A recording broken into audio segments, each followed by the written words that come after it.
Hey everyone, it's Jonathan, and today's episode is no longer the last Disney episode. This was originally going to be the finale for the Disney Movie Marathon. Katie Fabrick and I are reviewing the two Disney 100 shorts from a couple months ago, as well as last year's stop-motion Mickey Mouse Christmas special that I somehow had completely forgotten about. I recorded all my December episodes a month ago, and I thought I was done, but then a couple weeks ago I randomly had the idea to review all the current animated holiday specials, and then I realized there was a lot more than I thought, including a bunch on Disney+.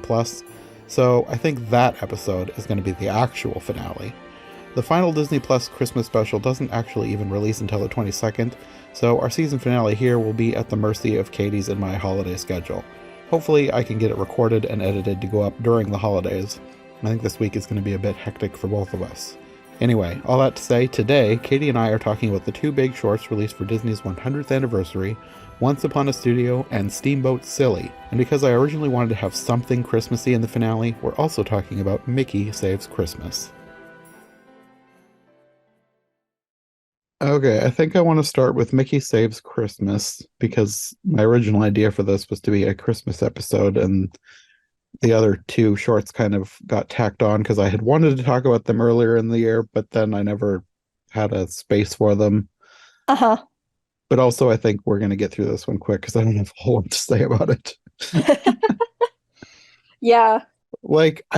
This wasn't really what I thought it was going to be. Like, it was fine, but it felt like an episode of whatever the Mickey for Kids shows are. It felt very Mickey Mouse Clubhouse. Yeah, that one.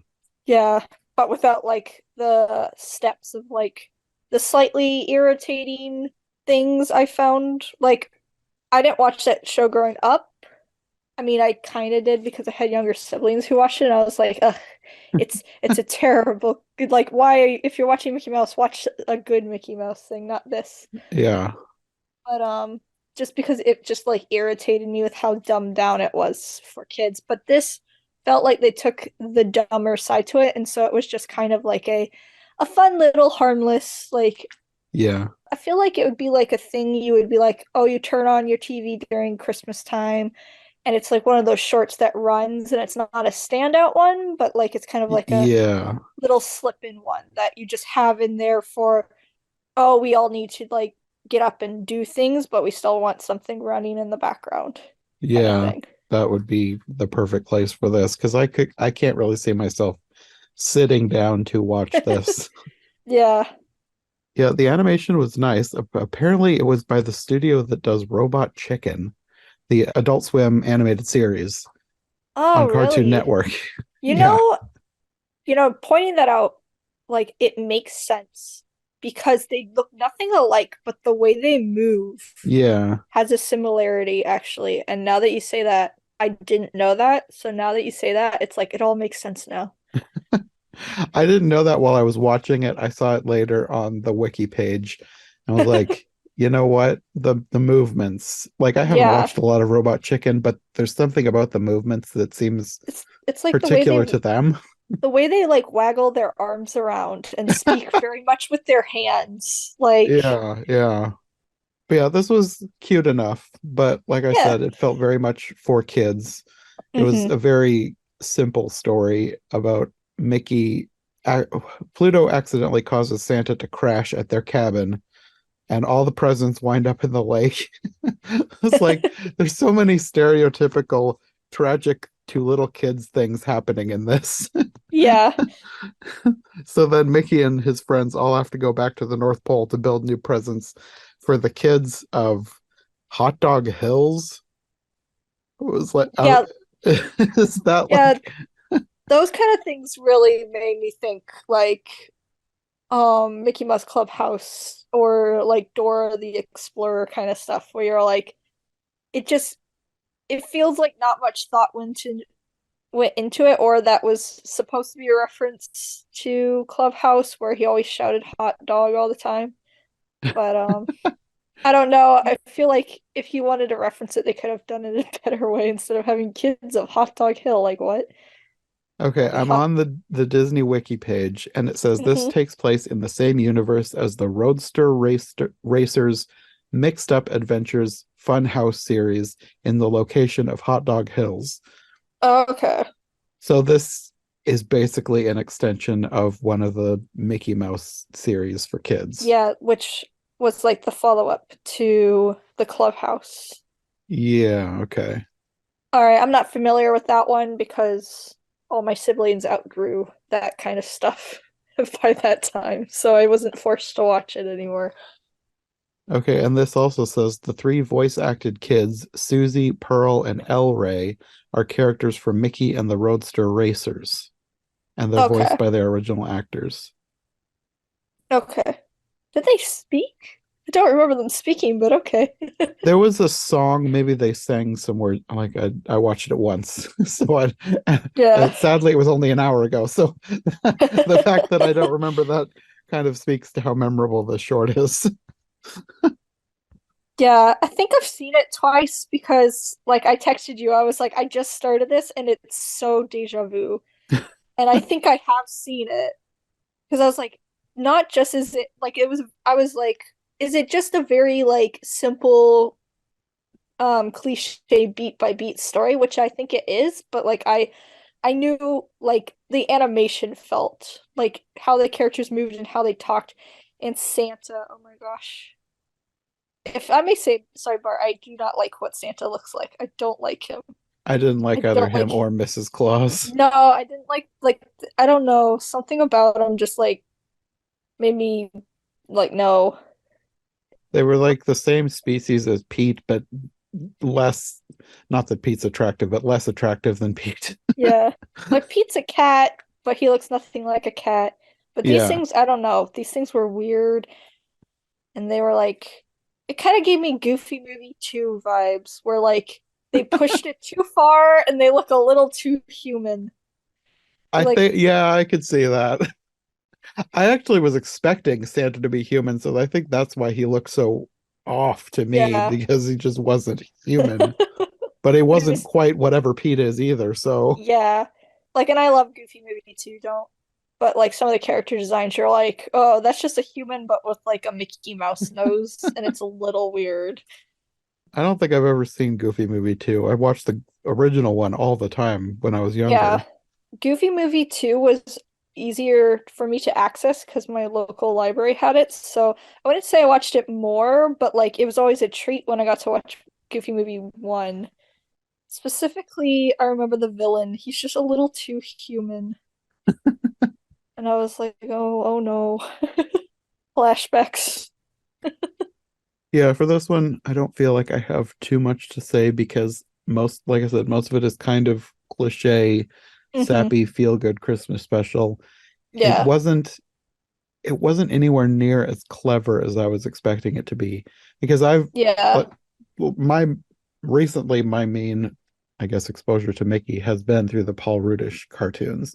Like if Yes. I watch Mickey, that's what I'm watching for the past however many years, except for when my nephews are over, they really like what is it? Once Upon a Christmas or something? The one with a bunch of stories. Yeah, that one. My nephews love that Mhm. short, or I guess it's not quite a short. It's almost a movie, but not quite a movie. Yeah, But anyway, other than that, I'm for myself, I'm only watching the Paul Rudish cartoons. So I was exactly. expecting this to be more not as zany as those, but to be as clever. And it really Hmm. wasn't. Yeah, I think like also like with how those are the Mickey Mouse of nowadays, Hmm. although it's ended at this point. But Sadly. yeah, I know. We'll forever miss you. But so when you think Mickey Mouse, that is one of the first things that comes to mind nowadays. But this kind of felt like a jump backwards to right before then, where the big Yeah. Mickey Mouse stuff was, the clubhouse. And it was very kid aimed as opposed to being kind of more for all ages, which I think it was Yeah. um currently. So it kind of felt like a step back a bit. Yeah. I hope it's not an indication of where Mickey as a Yeah. franchise is going. Hmm. But like with everything being like Mickey Mouse shaped, like it was like, oh, there's a crack in the ice. Well, it looks like the Mickey Mouse ears and everything. And you're like, I feel like just the fact that it looks like Mickey doesn't make it clever. That's just kind of like Hmm. easy way out. Yeah. Again, it's like Clubhouse. It's like, oh, well, we're in Mickey's world, so everything looks like Mickey. And you're like, if Mickey lives in a world where everything looks like him and everyone's just like, oh, Mickey, you're the greatest. Oh, I don't care for that world of like, oh, Mickey, we bow to the nice, greatest Mickey Lord or something. Like, Uh-huh. it's just a little weird that everything looks like Mickey. It's just like, well, why does everything look like Mickey? What? It makes me think too much, and I don't like it.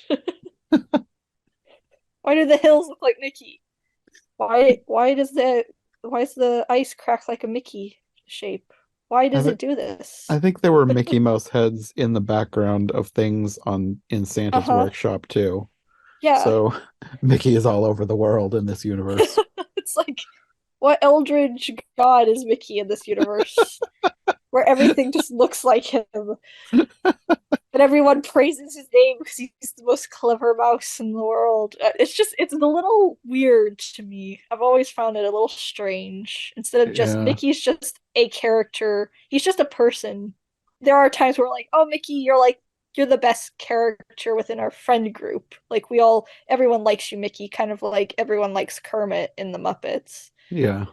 But you don't see Kermit shaped things all over the world, and everyone's just like constantly praising Kermit about how clever and smart and he is. And I don't know, it's a bit strange I feel like that to would me. be some type of a Muppet parody.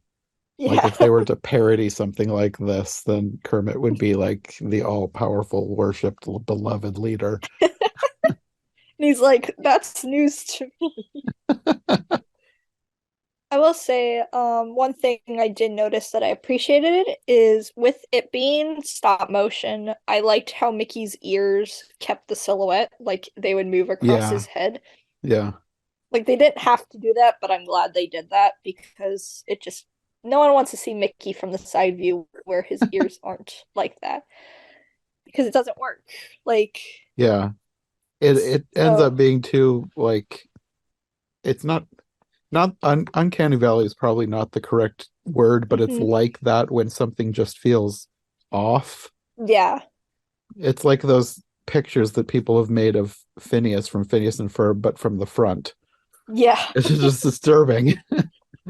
Exactly. Like they have such classic silhouettes Yeah. that they uphold almost religiously. Like it's like Phineas always is looking to the side. So whenever he changes it, it's extremely weird and wrong because of how much they go out of their way to make it stay that way. Uh-huh.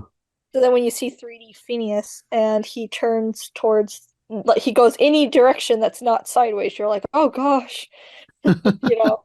Or when Mickey is 3D and they don't do that, you're like, "Oh, that doesn't look right because he's now his ear's behind his other ear and that's not how Mickey works." Uh-huh. Yeah, that kind of reminds me of the way that they did the CGI Peanuts movie a Hmm. few years ago. The Yeah. way they did everything in 3D, but they still did as much as they could to make it feel 2D. Even though it's Yeah. obviously 3D, but the way they animated it, the way they posed the characters, it still felt like something that could have been in the comic strip. Exactly. Yeah, production wise, this was great. Just story Hmm. wise, I wanted a little more. Yeah. It almost dragged a bit because I was like, Yeah. not much is happening. The characters aren't active in their story. They're just not even reacting almost because just whenever something bad, they go, oh, it's Uh-huh. okay. This thing can happen. It's like, oh no, we're all tied up in a bow. That's okay. Minnie just untie us She's a bow instantly. expert because she wears a Yeah. bow all the time. Yeah. Even though Daisy also wears a bow, so why isn't she a bow expert? Because Daisy's not important. So Minnie's doing the Minnie voice thing that I don't like, where she's like, "Oh, Pluto," and I'm like, "Stop! I don't like That's that true. rendition of how she talks." It was kind of like she was trying to do like an accent. Yeah, That was a little that weird. it's like I think she did that in the clubhouse as well, and maybe the Road Racers, I haven't watched it, but I don't know. It's slightly irritating to me, and it sounds a bit condescending from her angle. It She's like, does, yeah. you're like, Minnie, please act like an adult, which you are. Well, this special kind of reminded me, earlier I recorded an episode for my other podcast. Hmm. Mark and I talked about Arthur's Perfect Christmas, the Arthur Christmas special. Uh-huh. Did you ever watch Arthur? I watched Arthur when I was younger. It's been a while since I've watched it, and I don't know if I've seen the Christmas special. Well, in the Christmas special, the one thing that I appreciated about it was that it did not try to be overly sentimental and happy. Like things Uh-huh. went wrong all the time, and even towards the end, not everything was fixed. And the kids had to learn to deal with the problems of life, I guess. Hmm. And this I think I mentioned to Mark that I liked that about it because a lot of Christmas specials are just too overly sappy and saccharine and sweet Yeah. and that's what this was. Yeah, I agree. Like, I think that's a thing I don't care too much about Christmas movies. Like, I have a Yeah. set amount of Christmas movies that I enjoy, and a lot of them I don't care for because they all wrap up perfectly at the end, and you're just like, or they're way over the top, and you're just like, please, please, please stop. Like, they're overly zany and goofy and Adam Hmm. Sandler movies. But that's the thing, like it all ends up perfectly, and so like there are no stakes really, so you kind of sit Hmm. there and you're like, I don't care that much because I don't know. It doesn't engage me. That's what I'm Yeah. trying to say. You don't feel engaged. You just feel like you're observing less than you're engaging with the movie. So, Yeah. Yeah, that's definitely the case here. Well, I guess we can move on to probably from an entertainment perspective, my mhm. favorite of all of these, Steamboat Silly. Yeah, This apparently is the final episode of the Paul Rudish cartoon series, which is very sad. But a silent moment for our beloved Mickey shorts. yeah, these have been so much fun. I really hope that Paul Rudish can do something else in the same vein. Like this Yeah. is technically the second Mickey Mouse series because they had the short shorts and then they Hmm. had the longer ones, and this is the last of the longer series, I guess. Yeah. But I really hope they give him more to do with this style of characters because these are just so much fun. Yeah, exactly. I will admit it took me a while to get into them. When they first were coming out, I felt like they weren't what I was looking for, I guess, or what I was like, oh, this isn't I don't want to say my Mickey, but Hmm. it just took me a bit to get into it because I didn't watch cartoons very often. I watched more animated films, so I had to get into that, like that whole absolute zaniness. Yeah.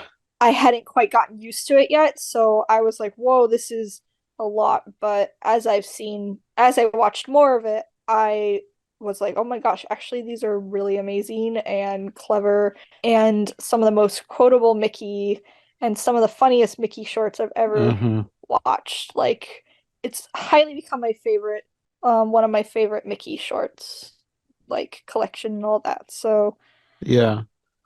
I think when it first started, I enjoyed it for what it was, mhm, but it wasn't the same as you would expect for a Disney cartoon. So it probably took me a little bit to warm up to it, but not that long because once mhm, I realized that this was basically like Looney Tunes, but yeah. Disney, then I was like, okay, I'm in.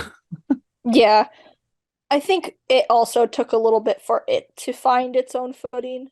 Yeah, Because sometimes I'll watch some of those older ones and I'll be like, those aren't quite as funny as some of the newer ones. yeah, I have found that too because I wanted to go back and start from the beginning with my nephews, and there was some stuff that like I don't think they caught anything, but like some stuff in the beginning was like borderline disturbing, like some of the facial expressions, and like there's one where Yeah, Goofy is like a zombie or something. I was like, yeah, this would have freaked me out as a kid. yeah. And they toned that down as it went on. Yeah, I remember like the one that made me stop watching for a while was one of the early ones where Goofy pretends to be like a grandma because he wants to be with Mickey. And then Mickey, and which was I found funny, but then like the reason why he didn't want to go back to his home is because there was a spider in his house, and Mickey's like, "Oh, I can deal with a little spider." And then he goes to the house, he opens the door, and you get this gigantic peon like real life spider. And I was like, "Oh my gosh, really? You did this to me?" Because I was like, that could be funny, but also like I have arachnophobia. That was so horrible to me, and I was like, "No, Mickey, you've betrayed me." So it took a while to go back to it. And so, like, that one just like really annoyed me. It's like, how dare you? So, warning for that one if anyone decides to get into this. The Goofy one has a actual real tarantula in the. It's not an animated tarantula. It is a full blown realistic tarantula. And like I'm usually okay with like cartoons, and then there's a picture of a real thing. I think that's quite funny. But for me, that was not funny. But Video is a step too far. But yes, Steamboat Silly. Oh my gosh, so funny. I loved it so much. Yeah, it had everything that I've loved about the Paul Rudd series. It had cameos and Easter eggs from other Disney characters, Hmm. clever writing, absolute zaniness that was actually clever and actually funny and not just ridiculous for ridiculous sake. Yeah. And all the characters, Donald, hilarious. I love, I mean, I love Donald anywhere, but the Paul Rudd Donald is so funny. Oh yeah. He's so funny.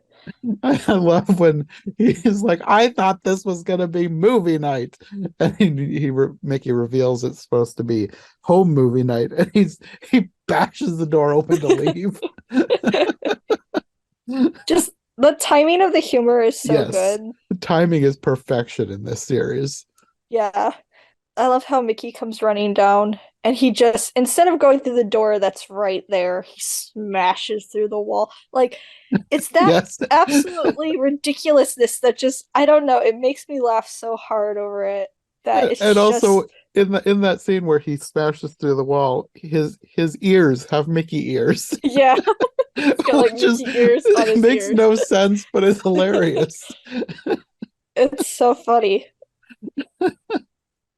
Uh, yeah, there's so like he's all of that is like him like going through old cartoons, and he's dressed up in his Fantasia costume, Hmm. and obviously it's about mostly about Steamboat Willie because this is Steamboat Silly.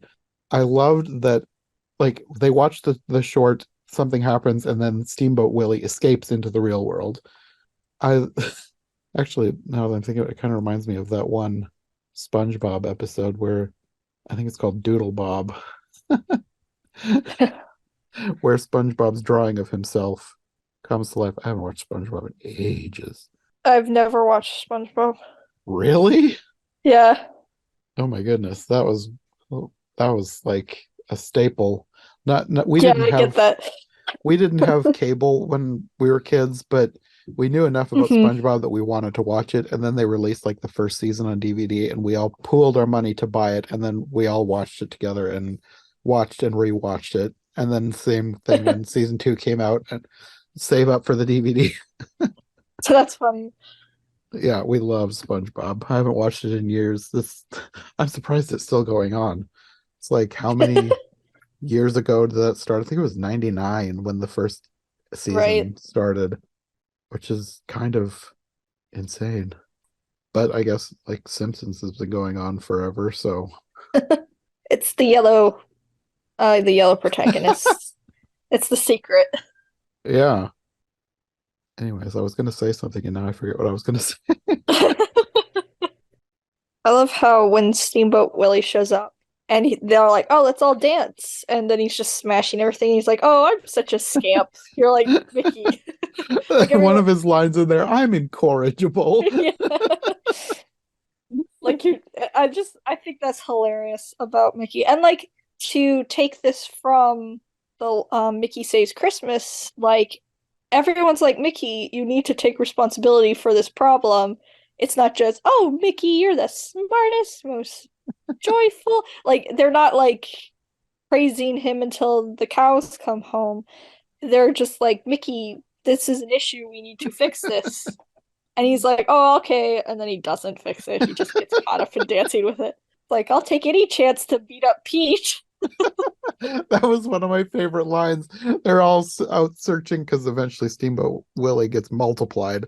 So they're all searching for the real Mickey, and they come up on a group of Steamboat Willies beating up Pete, but it's actually Mickey in the center doing all the beating.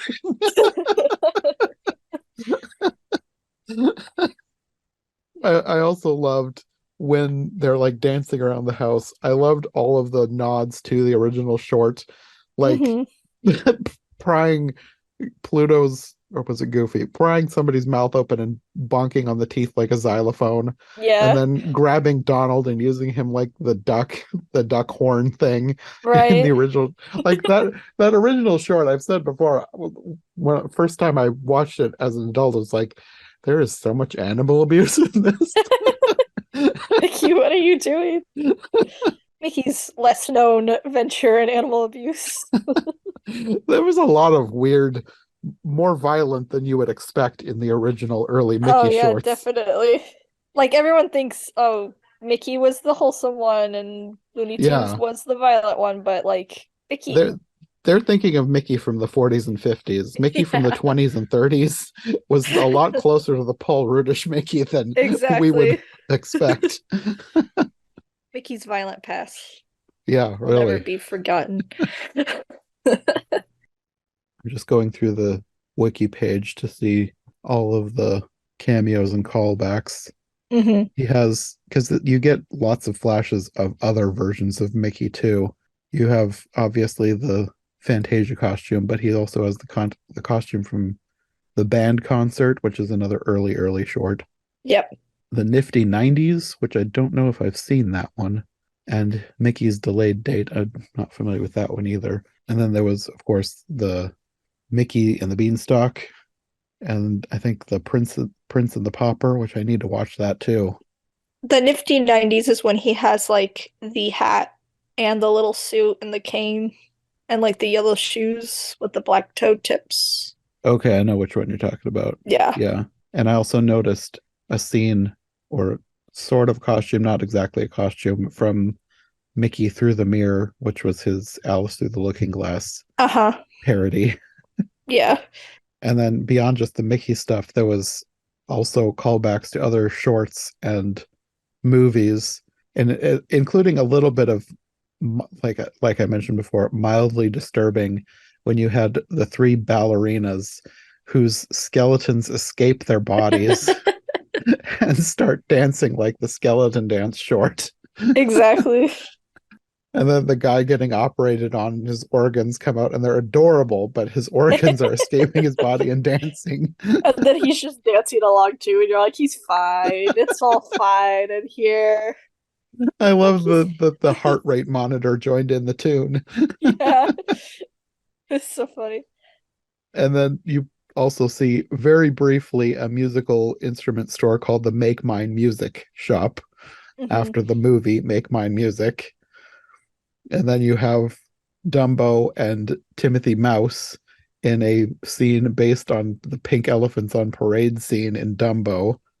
And there was a penguin in there too that looked familiar, but I'm not sure which thing he was supposed to be based on, or if he was just a penguin. Wasn't quite sure. Because I know there's a cute penguin in an old short, and there's penguins in Mary Poppins. I don't know. Maybe it was just a random penguin somebody decided, and it wasn't a cameo, but it popped out to me as maybe something interesting. I wouldn't be sure because I do know that like Disney has had penguins and things, and they kind of all look the same to me. But I also loved at the end when they finally get everybody rounded up, the way they round them up is by doing the Mickey Mouse Club song, which was Yeah. another perfect callback. Hmm.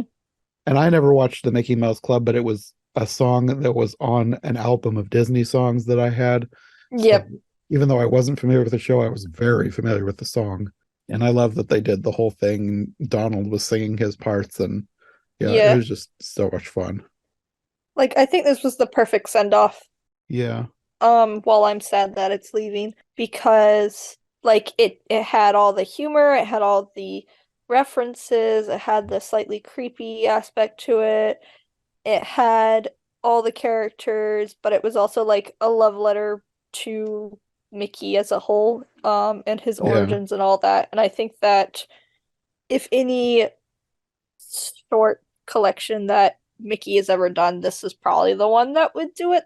Like this is like perfect. Like I feel like any other one would treat it like remember the old days and the olden times and just how lovely we all love Mickey, the perfect guy. And like we all love Mickey, but like you can still make Mickey fun and stuff. And I'll get into that a little bit later in the next one. But yeah, like I liked how they're like, yes, Mickey is like it is a love letter to Mickey, but also Mickey is still a little gremlin, and we all love him for that.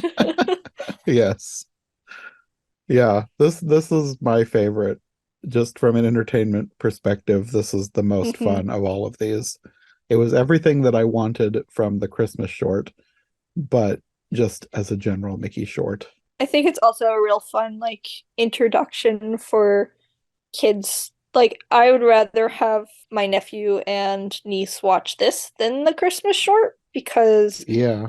I think they just find it more entertaining. The other one I could see that they get just a little bit bored of, and it engages you a bit more.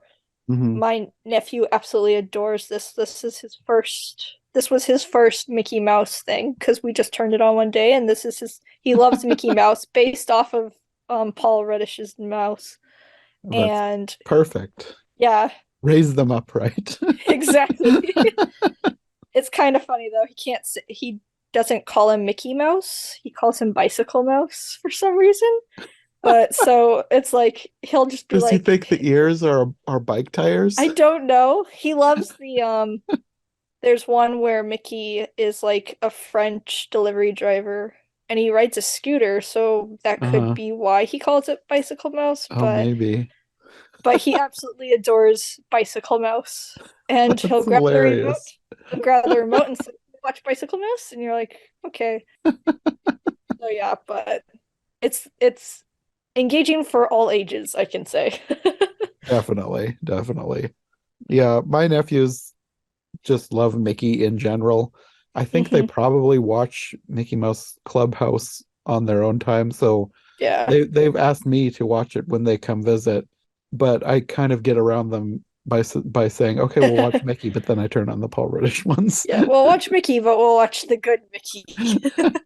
I don't know that I would want to sit through an episode of like I don't think I've seen a whole episode of Mickey Mouse Clubhouse. I've Uh-huh. seen bits of it, and it just does not look fun. Yeah. It looks like I would be bored in 2 minutes. I will say that probably as a kid I would have watched it, but that's because I as a probably would kid have too, because I watched a lot I of stuff that watched it would be boring now. everything.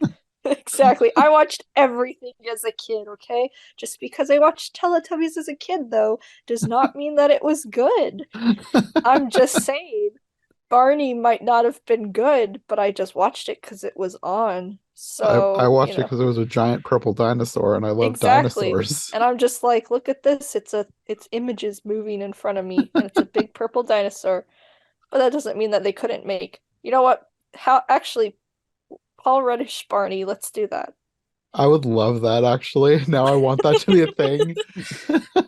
Let's do that. Like just give him all our childhood I feel like I heard that weird. somebody's working on a Barney animated series. I hope they actually make it super fun and entertaining. Okay. Because I know I haven't heard about an animated series. I know they're making a live action movie and it's gonna be Daniel Kaluuya is Okay. making it, and it's something about I forget the wording, but they said it was like about millennials and stuff. I'm like, what are we doing? Why are we making a Bernie movie like this? So I don't want to say I'm excited, but like also I'm kind of excited because like what is that gonna be? Like why? Out of all the creative things you could have done. I mean, if somebody has a creative vision for something, I'll give them a chance. Yeah, exactly. yeah, I suppose we can go on to the big short of the year, Hmm. the one made for the 100th anniversary, Once Upon a Studio. And I will say this was actually way better than I thought it was going to be. Like when I first heard about this short, I was like, "Oh no, this is going to be just a corporate Yeah, pat yourself on the back. We're so amazing. Look at all the stuff we did." But I like that the focus was on the artists and the characters and not so much the company itself. exactly. Like, I have a few grievances with a few of the things, but I'll get to those later because I'd rather talk about the stuff that I enjoyed about it. Like you watch the credits, and there are so few animators on this, and you're just like, that's amazing. That like kudos to all those people. Like shout out to all of them for making this. It's a short, and it's a relatively short.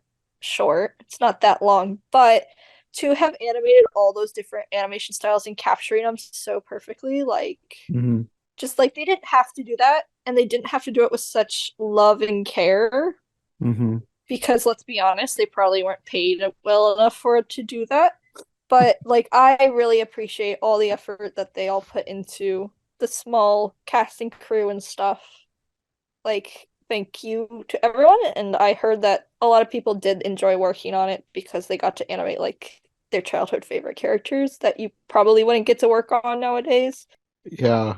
But yeah, whilst again, I would say that it's a good like if Steamboat Silly was 10 out of 10, which it was, I would say this is probably like a 9 out of 10. And just because I had a few grievances, but I feel like those are mainly just because it is a bit of Disney patting itself on the back. I mean, it obviously is a little bit of that, Obviously, yeah. but I still felt like the focus was on the artists, which I wasn't expecting, and that's why I enjoyed it so much more than I expected. Also, kudos to all of the people for and I guess the studio. Thank you so much for not using AI to bring back dead voice actors. Oh yeah. Hooray! You used Yeah. decency. Yeah. And like using for the genie, Robin Williams, Yeah. they went back and found like because I've seen like some behind the scenes clips, like he just would do Hmm. anything. Like he when he'd had there's so Exactly. many outtakes of him as the genie. You probably could just make a whole short based on those outtakes. Exactly. So it was great that they went and got some of that to use for the genie in this and not Yeah. just digitally recreate him to say whatever you wanted to say. Yes, I appreciate that immensely. When they announced like, oh, they're all gonna like be in this, when they announced what it was, I was so worried because I was like, oh no, you're bringing back these actors and they're gonna speak, but some actors you could, let's say they can't get a hold of anymore, or so I was just like, and now that we have this big splurge and like people just abusing this whole AI system, I was so worried that they were going to use it. Hmm. And then when the director came out and said we would never do that, and we're using, past voice clips, Yeah, anything that we can, we've got voice actors back as much as we can, etc. I was just like, okay, that's a big relief. Like, okay. yeah, So I'm super proud and thankful for them doing that. yeah. That's what I was gonna say with the characters who are from the really old movies. I Hmm. noticed a lot of clips from the movies. Like obviously it's new animation, but you could tell by the quality of their recording and the sound of their voice that it was the original voice actor, and it was just a clip from the movie, or maybe another outtake. I don't know. But like Yeah. the make it pink, make it blue with the Hmm. fairies from Sleeping Beauty and Yeah. Peter Pan, you could tell that it was the original voices from the movie, but they made it work in such a way that it didn't feel weird or out of place. Yeah, it just kind of made him sound like, oh, because, they're older production films, that's what they sound like. Hmm. And I also love that they had Alan Tudyk do the Mad Hatter Yeah. because he sounds so much like Edwin when he does Yeah. that voice. Like I was confused when Wreck-It Ralph came out and you had King Candy. I was like, Yeah. that sounds like the Mad Hatter. Exactly. I was like, did they what happened here? Like, No, that was so perfect to have Alan Tudyk yeah. because he's now kind of their go-to. Like he has the voice in almost every movie these days, but he's such a great voice actor, and he does such a good, uh, I guess, Ed Wynn impression that he was Hmm. perfect to give the Mad Hatter a line. Yeah. And I love that they went out of their way to include characters from, like, I have not gone over this with a fine tooth comb, but it's like I'm fairly certain there's like somebody represented from pretty much every film in the canon and some of the shorts. Hmm. Like they even had Aladar from Dinosaur in the Yeah. background. Like it was nice that it wasn't just, oh, there's Beauty and the Beast and there's Cinderella. It wasn't just like, oh, those are big, Frozen and stuff. Like obviously they centered more on some of their bigger characters, but I appreciate that even in the background, like you had some of the like lesser known people, but also people from the lesser known movies got Mhm. to talk or interact with characters. And some of them weren't even made a focus. They're almost like Easter eggs. Like you can see the Hmm. characters from the Great Mouse Detective on the ground at one point. Yeah. Shout out to Great Mouse Detective. I love that movie. I haven't watched that in ages. Oh, it's so good. I love it. Like, this is why I can't watch Sherlock Holmes movies. I mean, I can. I do, but are they as good as The Great Mouse Detective? That's the question. And the answer is no. But yeah, it was all great, Yeah. honestly. One of my favorite parts was you had Antonio from Encanto Hmm. with a whole bunch of random animals from all the movies because he in Encanto he can talk to animals Hmm. and he comes up to Joanna almost going to eat Jock and Gus from Cinderella. Right. That was great. Don't eat that. I loved that Joanna was in. Joanna is one of my favorite characters from both the Rescuers movies. She's hilarious. Yeah, I like Joanna too. I also appreciate that like Joanna, like the amount of like detail and love they put into this, like for example, Joanna doesn't speak, but Joanna makes little Uh-huh. noises, and they could have had anyone do that, but they got Frank Welker to come back and be the voice for Joanna. It's like I'm sure Frank Welker would have done anything really, but like the fact that they got him to come back and Uh-huh. asked him to, that's like pretty cool. Yeah. I also loved the scene with Ka hypnotizing Clarabelle Cow and Rapunzel coming in and off screen Yeah. bashing Ka over the head, and you see Ka's tail crinkle up. Yeah. Like, I think the thing that makes this so wonderful is it's just people who love these characters and you see all the different characters interact.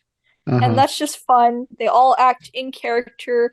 You're not adding too much story elements so that you're like, well, that's not how the character would act, blah, blah, blah. So, you don't get into, oh, well, they ruined my favorite rescuer character, Joanna, because they made her speak or something. But like you get to see all the characters interact the way they would. They're all friends, and you're just like, yes, this is exactly what like I did with my licensed Disney toy when I was a kid, where I was just like, yeah, Aladdin went and ran around with Peter Pan, and they were best friends and all that kind of stuff. Like you would just have like the time of your life imagining that, and it's fun to see all those characters do that and like interact and have fun. Uh-huh. Another thing that I loved was Mr. Toad from The Wind and the Ah, Willows yes. riding the carpet from Aladdin. Which Oh is yeah. that's like you said, it's like everyone is perfectly in character. That is exactly what Toad would do if he saw a magic Exactly. carpet. Oh, I loved when like a bunch of villains were like getting ready in a mirror and like the headless horseman's there like fluffing up his cape. I'm like yeah, it's like when you throw him in, what would he do? He would be like, "Oh, I have to make look my best," alongside Gaston, of course. I also thought it was really sweet that they had Bernie Mattinson in live action. He's one of the longest running animators at Disney, and Hmm. he recorded this, and then it wasn't much later that he passed away. So then this Hmm. short was dedicated to him. Yeah. That was really nice. I wasn't expecting that. Yeah, that was really nice of them to do. Again, I feel like this is kind of like someone was like, "Hey Disney, can we do this thing because it's going to be your 100th anniversary?" And they're just like, "Okay, yeah, basically all we really want is a couple characters to show up. We don't really care who, just have, Frozen because that's our big money making thing, et cetera, et cetera. Like you have to have these people, but other than that, go to town." And then they just got like people who just love it was like a love letter that they were allowed to kind of just do what they want, not only to the characters, but also to the people behind those characters. And Hmm. that's what I really liked about it. Yeah. I will say that I think the biggest thing that felt like the corporate patting itself on the back is that like Mickey looks at a picture of Walt Disney and he's like, "Oh, I've got to go." And I like that. And I don't have any problems with it initially, but also I have just this little bit in me that like thinks of all the other people who contributed to making it that didn't get respect and didn't get the credit they deserved back then. And you're like, couldn't you have thrown like a little picture, I don't know, like of iWorks or something? Like, but like I get it, and I am great. I understand. I'm not trying to tear down Disney for what he did, but also just like I don't know, growing up in that whole like I read so many books about Walt Disney growing up, and I was like, oh wow. But then when you find out that there were so many other people behind that, like the Nine Old Uh-huh. Men and all Yeah. that, to an extent, you're still like, okay, can we shine a little bit more light on these folks as well? Yeah. And I understand it's a very short. You can't have everyone, obviously. But like I almost feel like it was like Walt Disney's like, okay, we want to make this short for 100th anniversary. Just make sure Mickey looks at Walt Disney and appreciates him for who he is. I don't know if it didn't take me out of it because I did still enjoy that, but Yeah. it also did kind of feel like that whole, oh, Father Disney, the father of all Disney things. And you're like, I get it. But also, but I don't know. No, I It's, get it because yeah. I not that I felt the same way, but it was the closest I came to feeling like the short was what I thought it was going to be, Mm-hmm. even though it makes perfect sense. Like, and I love that they had at least a picture of him in there. Yeah. Like I like them that they did it. I think if they had done more people, Mm-hmm. it would only be people like you and me who would have any idea who they were, though. Yeah, like I get it, but like for me, I get it. Like they're just like, okay, this is going to be the emotional thing that everyone will like be like, wow, it's Disney talking, I mean, sorry, Mickey talking to basically like his father. And Uh-huh. I can understand that that was there for emotional impact. But for me personally, I think that it'd be interesting and more fun to introduce the masses or the normal people, quote unquote, not to group people into a silly thing like that, but the people who don't know to know a little bit or something like that. Uh-huh.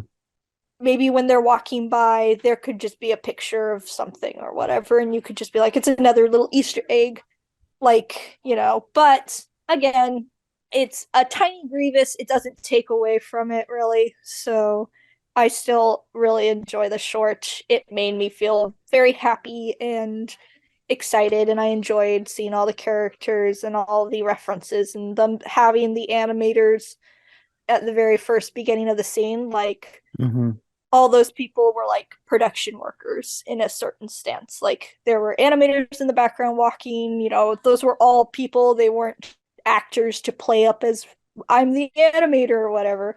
Yeah. So I appreciate that they were able to be put in the spotlight, even though, no one may know who those people are. So that I think was really nice of them to do. And I will say too that towards the end, it almost went back to what I was saying earlier about not liking certain Christmas specials because they get too overly sappy. Uh huh. Because they did sort of go in that direction for a little bit by having, oh no, the camera is broken. What are we going to do? Tragedy. Upgrade your camera, Goofy. That's what I say. It's the year 2023. Get a smartphone. That's what I was thinking. Just pull out your phone. Like someone should just pull out like a camera and be like, what were you even planning on using that old thing for? Where'd you get that film? But yeah. Yeah, it got kind of sappy, but like I don't know, seeing them all sing together, That's I kind was of like, what saved it was because they yeah. turned it around by having them all come together to sing this song. And even Mm-hmm. though that's normally like I said before, I had a lot of Disney CDs growing up. I Yeah. kind of got sick of that song specifically because it was on every CD. So Exactly. that's because of that, it's not a favorite song. Mm-hmm. So it's Yeah. like, of course, you gotta have When You Of Wish Upon a course you got, Star. yeah. But then having all of the characters sing it together, and Mm-hmm. I don't know, there was something about that that kind of rescued it for me. And I was like, okay, actually like this. Yeah. And then having the little humorous bits in there too, like Stitch trying to eat part of the camera. And then having Fix It Felix come in and fix the camera with his magical hammer. I was like, okay, that's kind of perfect. Yeah. Yeah. So it had moments where it was like, okay, this is swinging into a direction that I don't exactly like, and it's what I was afraid the whole thing was going to be. But then they ended up rescuing it and Yeah. subverting my expectations in a good way. Mm-hmm. Yeah, and I think that's because again, it's more of a labor of love. Yeah. And I'm not saying that the people who made like Mickey Saves Christmas didn't love Mickey and didn't have fun and enjoyment because, I'm I'm sure they sure they did. did. They just had a different audience that they were targeting. Yeah. And I feel like it doesn't pander as much. Pander is the wrong word, but it doesn't have as much of a nostalgic, like, Yeah. oh wow, it's Jiminy Cricket hanging out with um Quasimodo. yeah, or the Lucky Cricket from Mulan or something. Yeah. And to me personally, I can't remember if I've ever talked about Wreck-It Ralph 2 on this before. I think I may have, but the thing I didn't like about the Wreck-It Ralph 2, all the cameos and stuff, whilst I liked seeing the princesses all hang together, it felt very like, oh, look over there and look over there and look over there and oh, do you get it? Do you get the references now? And it felt Yeah. very way more like less of, hey, this is the thing we love. We want to share it with you, as opposed to, do you get it? Do you get the thing? uh I can't wait for you to make your 25 things you missed in this movie. Like it felt very pandering to almost BuzzFeed kind of thing where they're just like, they want you Yeah. to go and Google all the things and explain and stuff. And so I appreciate that this didn't feel like that and it didn't feel pandering. It didn't feel like it was patting itself on the back. I liked that the rooster from Robin Hood was the one who started the song. Yes. Like Yeah. you're like, oh, that character that probably not many people would know is like there, and it's like, oh, look, there he is. Like I appreciate that it wasn't like Jiminy Cricket who started the song, although he did get a section of the song, which is fair because, I mean, he's the it's one who his sang the song, song so originally. I appreciate that everyone got a little spotlight, no matter how popular and how much money they made for Disney. yeah. Yeah. I don't think I thought about it, but you're right about not having Jiminy Cricket start the song. I liked it. If it had started, I would have probably rolled my eyes real hard if he had started the song. But because Mm-hmm. it was the rooster, that in itself didn't save the song. I think everybody joining in one at a time, Yeah. that saved it. But yeah, I would have been rolling my eyes real hard if it was just Jiminy Cricket doing a reprise of his own song. Yeah. It's like not everything's about you, Jiminy. You just flick him across the screen. Yeah, I'm not even going to try and name everybody that I saw because there's so many that I didn't see. Like if you go to the Disney Wiki page, it has all of the characters listed and it's just line after line after line after line after line after line Yeah. after line after line. So many people that I didn't even notice somewhere in this short. Like they have hidden people everywhere. It's Mm-hmm. it's amazing all the callbacks that they did that most people are not going to even notice, that I never noticed.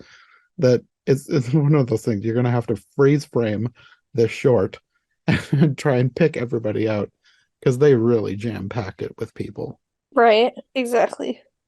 I think if I gave it like say my last like big thank you for all the people who worked on this is, and this might just be coming from me as a person who loves animation more, I appreciate that they focused on Disney animation as opposed to being like focusing on the live action adaptations or Yes. especially since that's kind of where Disney seems to be focusing its like the studio seems to be focusing more at like they're focusing more on their live action adaptations than their animated projects and stuff. Hmm. And I really appreciated that there wasn't any Jack Sparrows dancing on through. And I'm sure they did that because it's easier to get voice actors or to just take voice samples from the different movies than it is to say call up like Nicolas Cage and say, "Hey, you want to do a reprise role of National Treasure or a Now I Sorcerer's kind of want Apprentice?" this. This sounds ridiculous. Like, yeah, I'm sure actually Nicolas Cage would probably be one of the easiest people to get, Yeah. but and then also like they wouldn't look the same because obviously years have passed by, so like Uh-huh. and people age unlike a cartoon character, but I do appreciate like they could have had, and maybe they do and I just missed them. But the fact that there was no focus of like the live action Lion King was Yeah. nice. Yeah. Live action. Yeah. No, I appreciate that too. And I think it makes more sense to do the animation just from the Mm-hmm. perspective of if just anybody out in the world hears the word Disney, they're immediately going to Exactly. think of the animation. They're not going to think of the live action remakes, no matter how much some of them make at the box office. There's Mm-hmm. it's still more tied to the animation side than the live action side. And I'm it always will be. Like I can't imagine a world that the live action fully takes over. Yep. Contrary to corporate belief, that is what people think. I do not understand how someone would think that Disney would be otherwise. But Yeah. I'll keep that talk to a minimum. We'll We'll be save that here for all another day. episode. You have 48 hours free of your time. I was just looking through some of the trivia on the wiki page, Mm-hmm. and it says when Mickey speaks to an image of Walt Disney, the music playing in the background was Walt Disney's favorite song, Feed the Birds from Mary Poppins. Oh, that's cool. Yeah. Well, that's interesting. It says, having debuted in the wonderful world of Disney, Ludwig von Drake is the only character in this short to have been created specifically for the medium of television as opposed to a theatrical project. So Hmm. everybody in this short was from some, like either a theatrical film or a theatrical short, except for Ludwig von Drake, who debuted on television, which I guess makes sense. I can't really think of a movie that he was in. That's yeah, and I guess we didn't see like any Disney television characters. Yeah. Where's that movie? I want that short now. Like you just get like DuckTales and Goof Troop and I don't know. There's so many random shorts that they could do, but they probably never will. Yeah. And I mean like that would be respecting animated television, am I right? Sorry. I'm done. But yeah, overall I really like I would recommend watching Steamboat Will Silly. I would recommend watching Once Upon a Studio. And if you really need something to fill out your Disney movie marathon where you all need a break, you can watch Mickey Saves Christmas. Yeah, you could put that on in the background with a bunch of Mm-hmm. other random Christmas specials that nobody cares about. Like while you're waiting for your Christmas dinner to finish, like the last thing's not quite cooked yet, and you're trying to distract all the hungry kids. Yeah. Oh, I think kids will like this one. I could see my Yeah. nephews loving this one. Yeah, exactly. Yeah, if you need a distraction or, you just need something in the background, I think that works fine. There are better things to watch, I feel like, but Like any of the Paul Rudish cartoons. yeah, just have that running during Christmas. Who cares if it's not Christmas themed? There is a Paul Rudish Christmas Mickey special too, so watch that.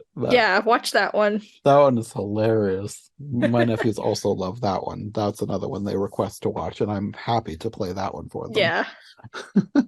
But yeah, it's harmless, obviously. It's Yeah. Mickey Mouse. And I don't like saying it's harmless, but it's fine. If you're an adult, you might not enjoy watching it too much, but also like I mean if you just need to watch something and you don't need anything with substance really, no offense. But like, like when you just need to turn something on and just let it watch If you because just you're want just in that something mood. nice to chill out to. Exactly.